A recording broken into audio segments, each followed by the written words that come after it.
Beri nama pedang ini Naga Puspa. Selamatkan dia. Jangan sampai jatuh ke tangan pendekar berwatak jahat.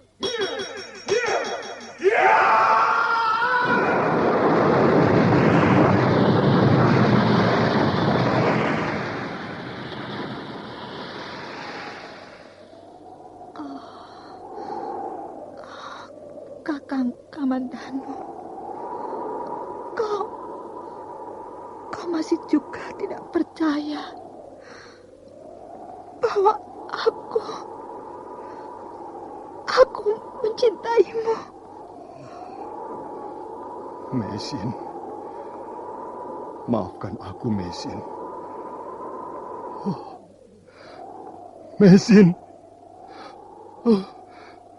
Mesin!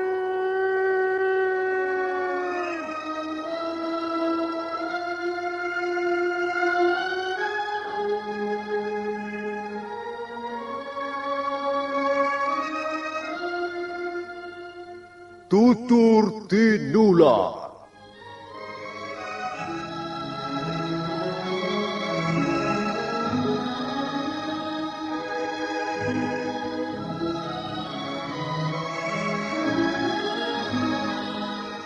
Sebuah sandiwara radio serial, produksi Sanggar Cerita dan Teater Sanggar Prativi. Sebuah kisah dengan latar belakang sejarah runtuhnya Singasari dan berdirinya Kerajaan Majapahit.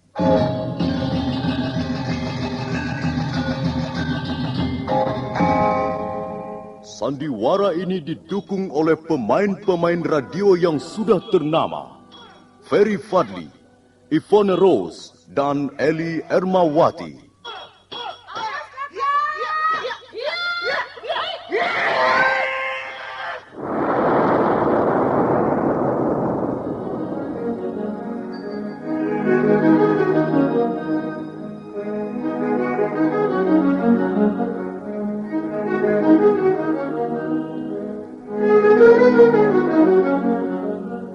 Cerita ini ditulis dan disusun oleh S. Tijab. Teknik dan montase dikerjakan oleh Rudi Tinangon dan Joko SP. Sutradara EWS Yuwono. Kali ini mengetengahkan episode pertama dengan judul Pelangi di Atas Kurawa.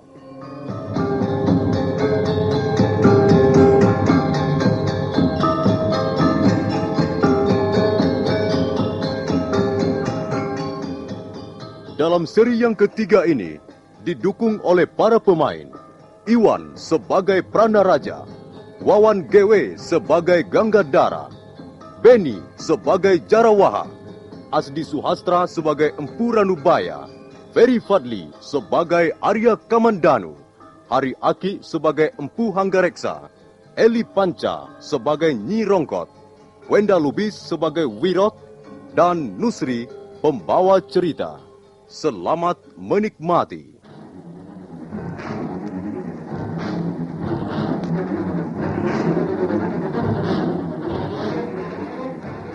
Pranaraja akhirnya turun tangan karena dirasa sikap petani tua itu sudah keterlaluan. Sebagai orang berpangkat yang sedang mengemban titah raja, dia merasa tersinggung dan diremehkan. Kemudian, dia memerintahkan agar Jarawaha dan Ganggadara bertindak.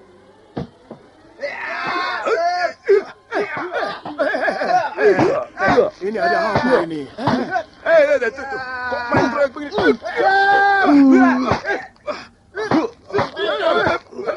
Tiga. Mundur Jarawaha, menepilah Ganggadara. Si tua bangka ini agaknya punya kepandaian juga, Tuan. Mundur kataku. Pak Tua, jadi kau mau pamer kepandaian di depan kami? Hah? Apa? Aku mau pamer kepandaian? Teman-temanmu itulah yang sok jago. Mentang-mentang prajurit Singasari, lalu main tendang, main pukul, main keroyok.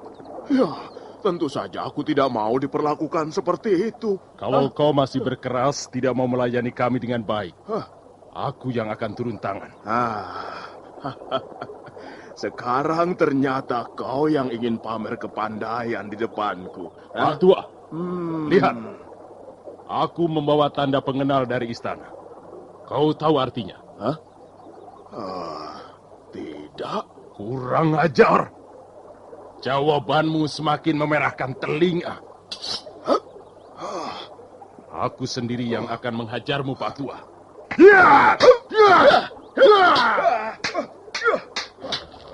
Hati-hati, Tuan. Orang tua itu cukup lincah dan gesit. Diam kau, Jarawaha. Kau telah melawan kami. Dan itu berarti melawan pemerintah Singasari. Terserah. Aku tidak merasa berbuat yang merugikan kalian. Aku bekerja di sawahku sendiri. Kalian yang datang mengganggu aku dan mengajakku ribut-ribut.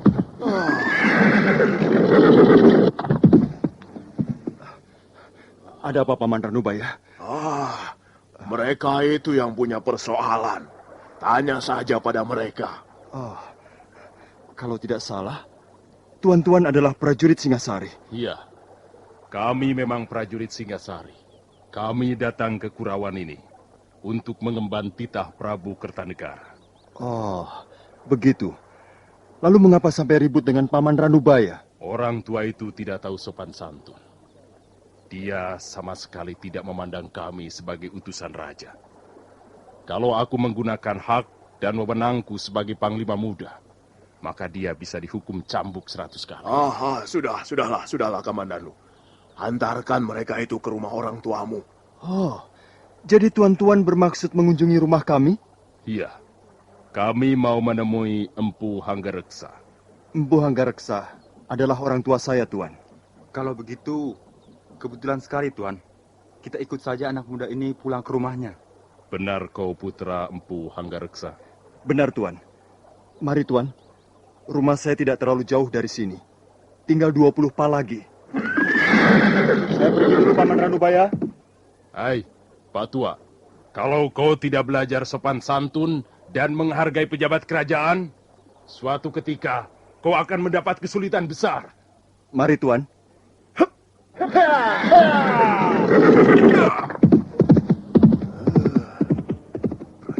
Prajurit Singasari.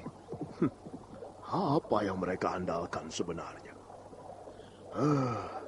Singasari, negeri buatan Kenaro.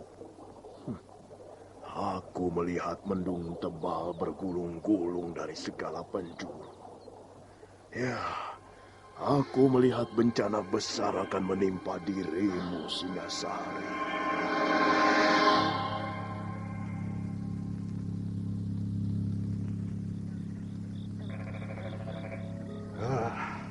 Mari tuan-tuan, silakan minum dan silakan mencicipi makanan desa Kurawan. Terima kasih Tuan Hanggareksa. Kami ikut merasa gembira dan bangga mendengar kebijaksanaan Sang Prabu Kertanegara. Wah, beliau itu raja yang arif, adil dan bijaksana. Beliau tak pernah melupakan budi baik seseorang, sekalipun orang itu berasal dari kalangan bawah. Kita semua ikut menikmati hasil yang telah dicapai pemerintah Singasari. Ya, benar Tuan. Dengan diresmikannya prasasti Camunda, maka siapa saja yang dianggap berjasa membantu Singasari melebarkan sayapnya akan mendapat hadiah. Dan dalam hal ini, tak terkecuali Tuan Hanggareksa, sebagai seorang ahli membuat senjata, tentulah jasa Tuan tidak dapat dianggap kecil. Bukan begitu, Jarawaha? Betul Tuan, betul sekali. Ya, bagaimana seorang prajurit bisa berbuat banyak di medan peperangan kalau tidak dibekali senjata yang ampuh? Dan senjata buatan Tuan Hanggareksa sudah terkenal ampuh. Prajurit Madura, Bali, dan terakhir pasukan Suwarna Bumi sudah membuktikan sendiri keampuhan senjata ciptaan Tuan. Tuan-tuan terlalu memuji saya. Saya sudah merasa senang dan bangga kalau bisa bekerja dan mengabdi pada pemerintah Singasari. Ini sungguh, Tuan. Dalam hal ini, saya bekerja tanpa pamrih apa-apa. Kami percaya, Tuan. Dan Prabu Kertanegara sendiri juga sepenuhnya percaya pada kemurnian pengabdian Tuan Hanggareksa. Itulah sebabnya Tuan diharapkan hadir dalam pertemuan di bulan Bhadrapada nanti. Sang Prabu ingin bertatap muka dan bicara langsung dengan orang-orang yang telah membantu beliau. Saya ini kan orang desa. Orang kecil yang tidak punya arti apa-apa. Karena itu, saya sangat terharu mendengar sikap Sang Prabu yang begitu mulia. Oh ya, kami ingin menanyakan sesuatu pada Tuan. Soal apa, Tuan Pranaraja? Sebelum kami bertemu dengan Arya Kamandano, putra Tuan, kami sempat bertengkar dengan seorang petani tua yang sedang mencangkul saluran air di sawahnya. Iya, betul Tuan. Wah, orang tua itu benar-benar kurang ajar sekali Tuan.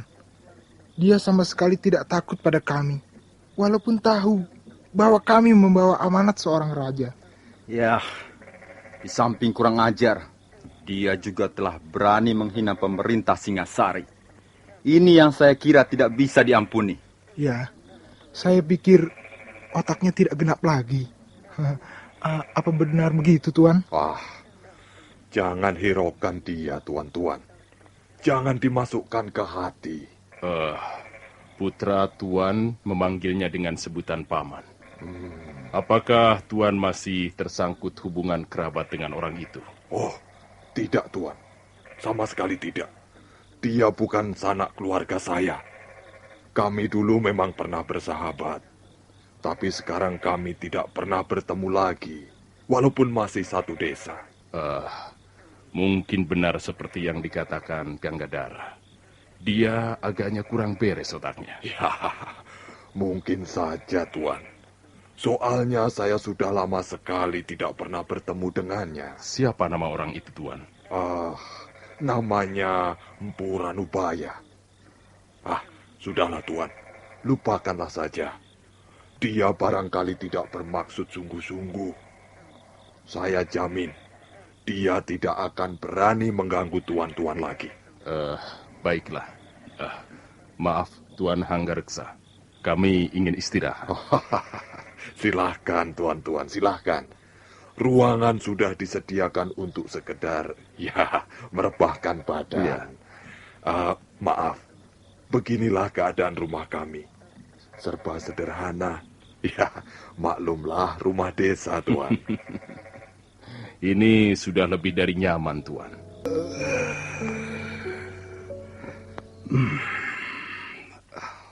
Ngantuk. Apa enaknya tidur saja ya? Nanti kalau Bapak Guru mencari, bagaimana?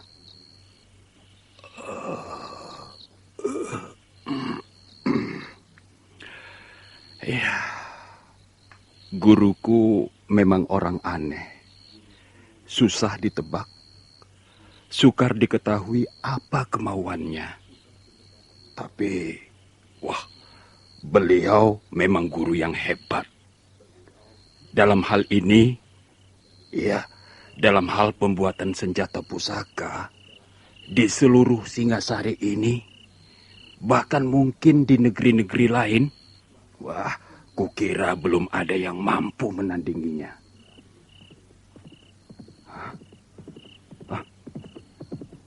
Siapa itu malam-malam datang kemari? Pasti orang yang ingin memesan senjata pusaka. Dia pasti kecewa. Sebab guru sudah tidak melayani pesanan senjata pusaka lagi.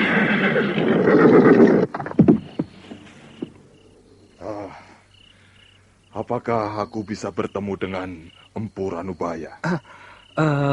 Bukankah Tuan... Ya, betul. Aku Hanggareksa, sahabatnya. Apakah kau Wirot? Iya, Tuan. Saya Wirot. Mana Kakang Ranubaya? Apakah aku bisa menemuinya? Sekarang ini tidak di rumah, Tuan. Di mana aku bisa menemuinya, ha? Apakah harus sekarang, Tuan? Aku besok pagi sudah harus berangkat ke kota Singasari. Kalau begitu, mari ikut saya, Tuan.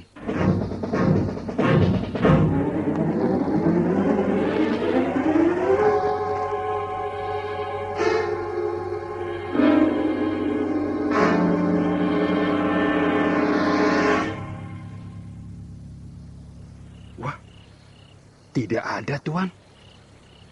Biasanya guru ada di sini. Apa yang dilakukannya di sini malam-malam begini, ha? Guru memang sering berlaku aneh. Beliau punya kegemaran yang tidak jamak dimiliki orang lain. Biasanya dia duduk di sini, di atas akar pohon ini, sambil memandang bulan yang berkaca di permukaan air sungai itu. Ya, beliau kadangkala betah duduk di sini sampai menjelang pagi, Tuan. Mengapa begitu? Mestinya gurumu lebih mapan. Karena sekarang usianya sudah agak lanjut. Saya hanya seorang murid, Tuan. Pengetahuan seorang murid terbatas. Paling banter sebatas pinggang gurunya, Tuan. Iya. Lalu, kalau begitu di mana dia sekarang, Wirot? Apakah tidak ada tempat yang lain yang biasa dikunjungi Kakang Ranubaya? Ada, Tuan, ada. Tapi sudah hampir 1 bulan ini beliau tidak mengunjungi tempat itu. Ya, siapa tahu dia ada di sana. Baiklah. Mari ikut saya, Tuan. Mudah-mudahan saja guru ada di sana. Iya.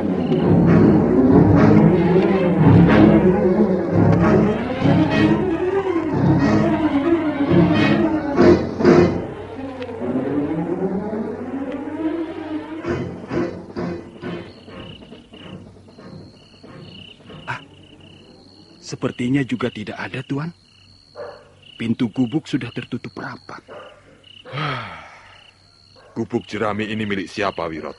Milik beliau juga, Tuan. Saya yang membuat.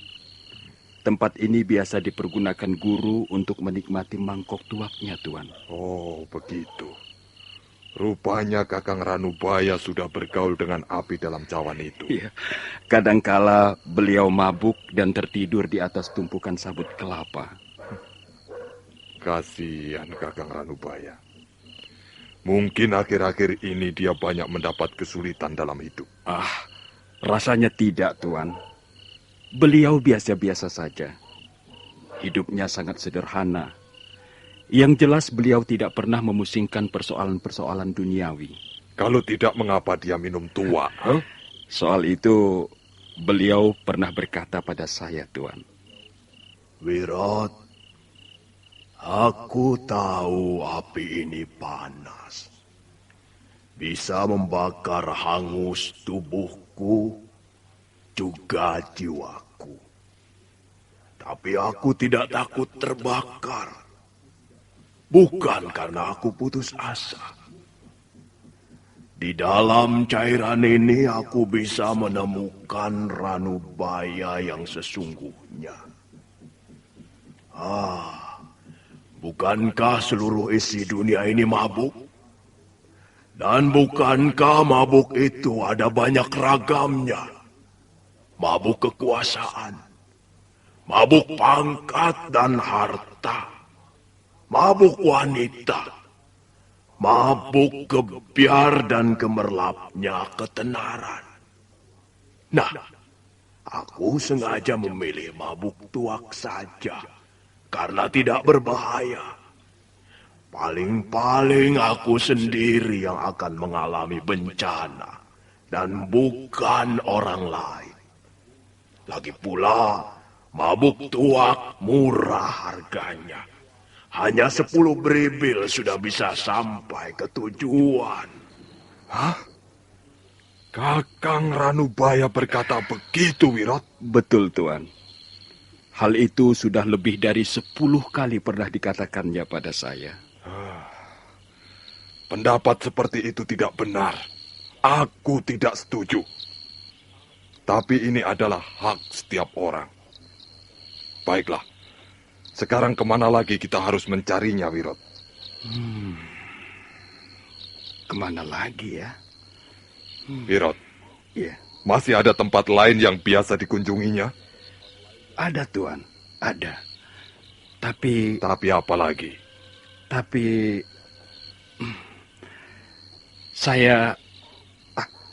Saya tidak berani mengantar Tuan ke tempat itu. Mengapa kau tidak berani? Tempat itu letaknya di belakang bukit kecil ini, Tuan. Kalau di mana-mana tidak ada, biasanya guru ada di situ. Ya, kalau begitu antarkan aku ke sana. Tidak, Tuan. Saya tidak berani. Sungguh. Soalnya jalannya gelap sekali, Tuan. Dan angker, Tuan. Saya tidak berani melewatinya malam-malam begini, Tuan. Baiklah, Wirot. Tidak usah kau mengantar aku. Tunjukkan saja jalannya. Aku akan mencarinya sendiri. Tuan, mengapa Tuan tidak sabar menunggu sampai besok? Saya kira besok pagi beliau sudah kembali ke rumah. Tidak, Wirot. Tidak. Aku membutuhkan gurumu malam ini juga. Kalau begitu, baiklah, Tuan. Tuan terus saja menyusuri pematang sawah ini. Sampai di sebuah pohon yang besar dan rindang, Tuan belok ke arah selatan. Iya. Selanjutnya Tuan bisa mengikuti jalan setapak di seputar pinggang bukit. Lalu di mana letaknya tempat yang biasa dikunjungi Kakang Ranubaya? Tuan akan menemukan sebongkah batu yang sangat besar, yang bentuknya menyerupai payung raksasa. Iya. Nah, di belakang sebongkah batu itulah biasanya guru saya berada. Tapi, ya, harap Tuan berhati-hati. Saya khawatir hantu bertopeng itu akan muncul malam ini. Jadi kau takut hantu bertopeng, maka tidak mau mengantarkan aku, begitu? Benar, Tuan.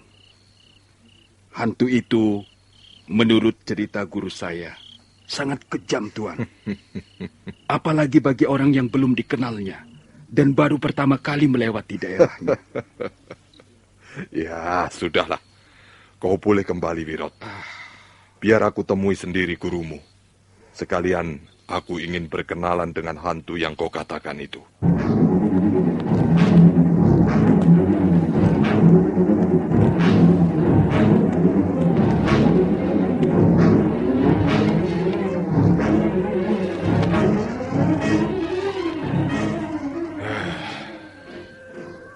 Memang benar apa yang dikatakan Wirot. Gelap sekali tempat ini. Untung aku sempat mencabut obor minyak jarak di depan gubuk itu tadi. Kalau tidak, mataku tidak bisa melihat apa-apa. Tempat ini memang menyeramkan. Untuk apa Kakang Ranubaya pergi ke tempat seperti ini malam-malam begini? Empu Hanggareksa baru saja akan melangkah untuk melanjutkan perjalanannya ketika mendadak sebuah bayangan berkelebat ringan. Kurang ajar. Siapa kau? Bayangan itu tidak menjawab sapaan Empu Hanggareksa, melainkan terus menyerang. Jawab pertanyaanku. Kaukah hantu yang menunggu tempat ini?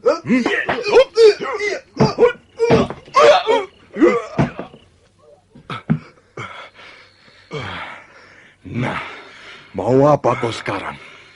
Masih ingin mencoba Empu Hanggareksa?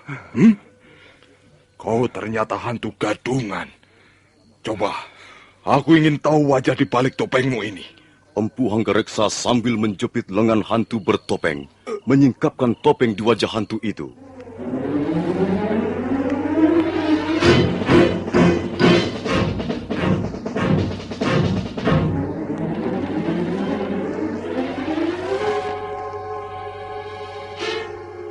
Topeng putih yang terbuat dari bulu kambing domba itu tersingkap. Pada saat itu, muncul bulan dari balik awan hitam. Empu Hanggareksa terkejut. Nah, para pendengar sekalian, siapakah hantu bertopeng itu? Dan apa maksudnya menjadi hantu di tempat itu? Silakan mendengar jawabannya pada seri berikut dalam episode Pelangi di Atas Kurawan ini. Sampai jumpa.